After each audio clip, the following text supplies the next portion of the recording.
जी। शुक्रिया साहिम और नमस्कार। किसानों की सब्सिडी भारत में ही नहीं पूरी दुनिया में एक बड़ा मसला है और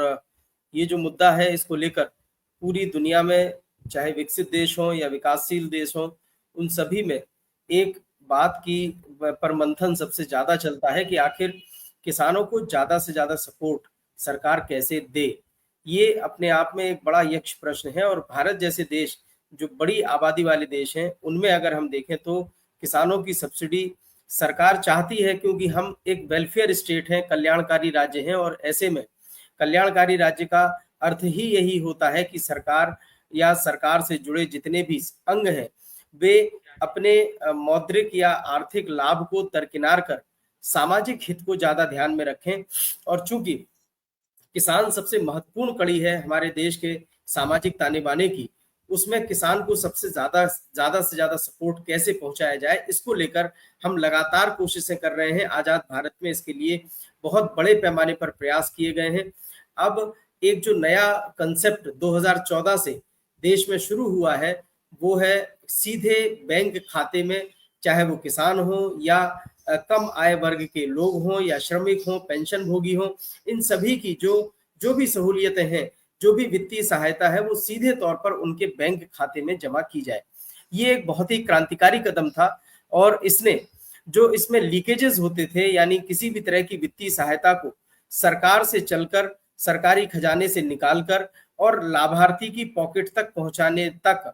जो एक लंबा सफ़र होता था, उसमें कई सारी कड़ियाँ जुड़ती थीं। इस श्रृंखला में सबसे बड़ा जो लूपहोल होता था, वो बिचौलियों का था। ये बिचौलिए ही जो लाभार्थी है, वास्तविक लाभार्थी हैं, उनकी जो लाभ की राशि है, उसका एक बड़ा हिस्सा हड़प जाते थे। तो सीधे बैंक में खाते में बैंक के खाते में लाभ का जो राशि है, जो भी पैसा है, उसको ट्रांसफ़र करने का ये जो फैसला था, इसने बहुत हद तक इस चीज़ को रोका है। लेकिन अब जब से पिछले 10 सालों में हमने देखा कि बहुत सारे तरह की सब्सिडी किसानों को दी जाती है। इसमें कृषि यंत्रों से लेकर बीज पर, खाद पर,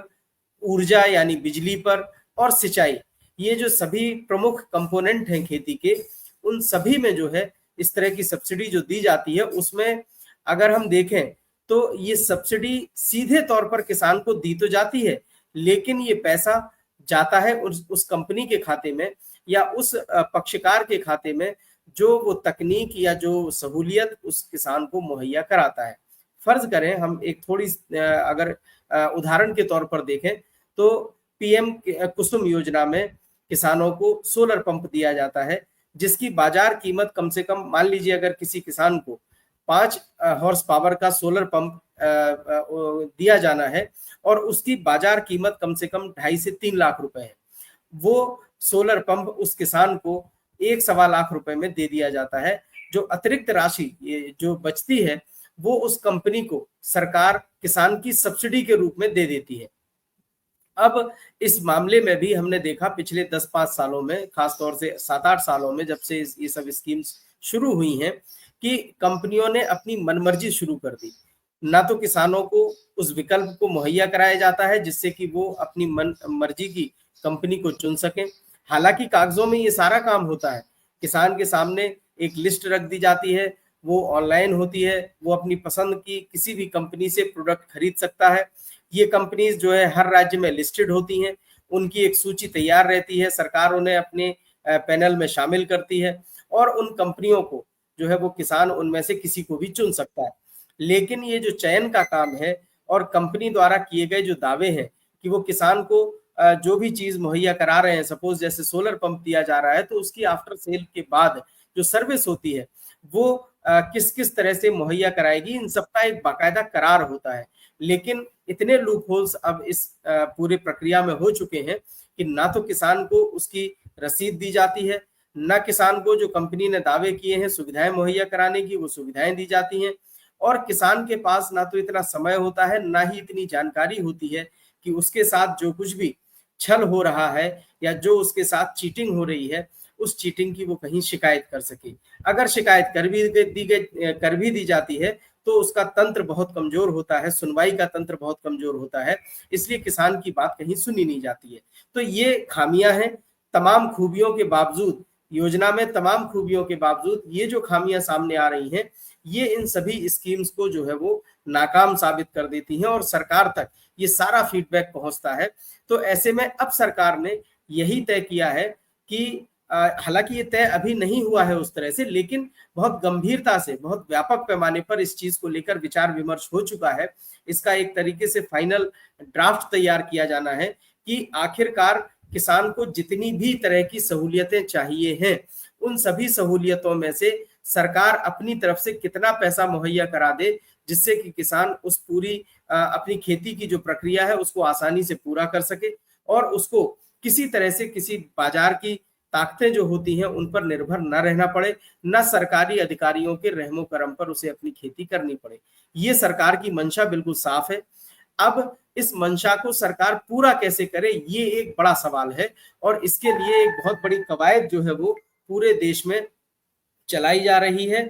ये कवायद जो है वो राज्यों के आधार पर चूंकि पूरा होना है। हम जानते हैं कि हमारे देश में एग्रीकल्चर यानी कृषि जो है वो एक राज्य सूची का विषय है, संविधान में राज्य सूची में इसको शामिल किया गया है। तो जो भी स्कीम्स है, जो भी केंद्र सरकार की योजनाएं हैं जो पूरे देश में लागू की जाती हैं, उनको राज्यों की मदद से राज्य सरकार के द्वारा लागू किया जाता है। तो अब ये पूरा तंत्र सरकार को बनाना है। इस बारे में कई सारे अध्ययन हुए हैं कि आखिर किसी भी किसान को कितने तरह की सब्सिडी की जरूरत होती है। उसको साल भर में अगर एक मोटा मोटी अंदाज लगाया जाए, लमसम अमाउंट अगर देखा जाए, तो ऐसा निकल के सामने आता है कि 20 से 30 हजार रुपए के बीच में अगर उसको ये मदद मिल जाए तो वो अपनी खेती की जितनी जरूरी चीजें हैं, उसके संसाधन हैं, उनको जुटा सकते हैं और अपनी खेती को बड़ी आसानी से कर सकते हैं। तो अब 20 से 30 हजार की राशि किस किसान को कैसे दी जाए, क्योंकि हमारे यहाँ किसानों का भी क्लासिफिकेशन बड़ा जटिल है।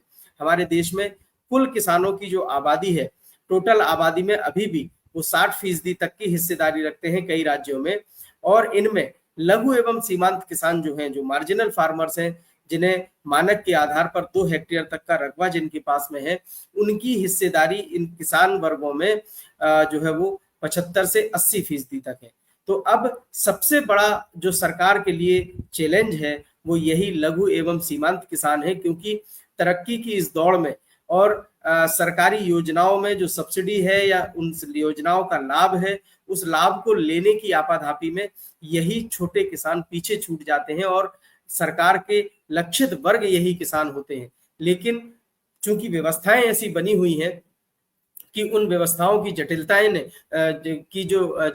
हैं, उनमें ये किसान जो है अपने आप को कहीं ना कहीं हाशिए पर पाते हैं और ऐसे में उन योजनाओं का सही लाभ इन लोगों को नहीं मिल पाता है। तो अब अगर एक मुश्त राशि इन किसानों को उनके खाते में दे दी जाए और वो जैसे चाहे वैसे उसका इस्तेमाल करें, वे जिस कंपनी की जो भी चीज लेना चाहते हैं वो बाजार से सीधे तौर पर खरीद सकते हैं। इससे 2 लाभ होंगे। एक तो किसान को अपनी पसंद की चीज बाजार से मिल जाएगी, और दूसरा जो सरकारी महकमों में प्राइवेट कंपनीज के जो लोग हैं, जो कमीशन खोरी का खेल चलता है कि उनकी कंपनी को उस लिस्ट में शामिल कर लिया जाए जो किसानों को यंत्र या उनको नई तकनीक मुहैया कराती है, तो इसके लिए करप्शन का दरवाजा खुलता है, वो दरवाजा भी बंद हो जाएगा और किसान सीधे ओपन मार्केट में जाकर उसको जो चीज भी खरीदनी है वो अपना खरीद सकता है। अब ऐसे में एक चुनौती और सामने आती है कि कैसे इन वस्तुओं की कीमतों को नियंत्रण में रखा जा सके, और ये सरकार के लिए बहुत कठिन काम नहीं है, क्योंकि वस्तु जो भी उपभोक्ता वस्तुएं हैं वो चाहे यंत्रों से जुड़ी हुई हो, खेती से के खाद बीज पानी से जुड़ी हुई हो, इन सभी की कीमतों का नियंत्रण करने पर सरकार का पूरा जोर रहता है। सरकार का पूरा एक तंत्र है जो इस दिशा में बहुत ही प्रभावी तरीके से काम कर सकता है। सिर्फ अधिकारियों और सरकारी तंत्र की मंशा को ठीक करने की सरकार की सबसे बड़ी चुनौती है, और यही चुनौती सरकार के लिए एक तरह से मील का पत्थर साबित हो सकती है। अगर सरकार अपने अधिकारियों को, अपने कर्मचारियों को ये बता पाने में और ये समझा पाने में कामयाब हो जाती है कि उन्हें ईमानदारी के साथ में किसानों के बीच में कोई ऐसी दखलंदाजी न करते हुए सीधे तौर पर बाजार की श्रृंखला से किसानों को जोड़ देना है, तो इसमें बहुत सारे लाभ भी हैं, लेकिन इसमें कई सारे खतरे भी, जैसे कि मैंने बताया कि ये जो इंटरवेंशन खत्म करवाने की कवायद है, इसमें सरकार के अपने जो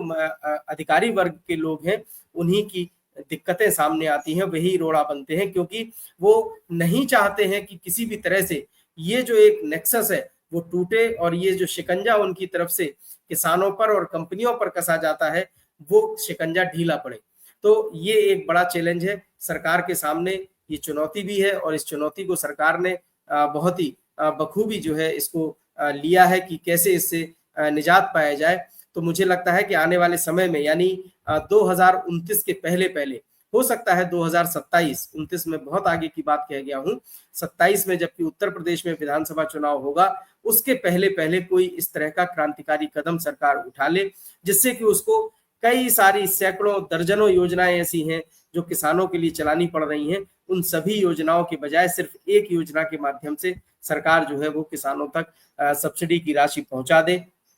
तमाम विकसित देशों में इसके प्रयोग भी किए गए हैं, वे सफल रहे हैं। चूंकि छोटे देशों में इस तरह के प्रयोग बड़ी आसानी से सफलतापूर्वक पूरे किए जा सकते हैं, लेकिन भारत जैसे देश में जहां आबादी बहुत ज्यादा है, भ्रष्टाचार की जड़ें बहुत गहरी हैं, ऐसे देश में इस तरह की योजनाओं को लागू कर पाना बहुत आसान नहीं होता है, न सरकारों के लिए और ना ही सरकारी कर्मचारियों के लिए। चूंकि हम सब अपनी व्यवस्थाओं को समझते हैं, जानते हैं कि किस तरह से हमारे देश में सिस्टम काम करता है, तो उस सिस्टम को देखते हुए भी सरकार के लिए एक बड़ी चुनौती है कि वो कैसे एक व्यवस्था लागू करे जिससे कि एक मुश्त सब्सिडी किसानों को दी जा सके और सरकार की बहुत सारी सिरदर्दी भी इससे दूर की जा सकेगी। साइम।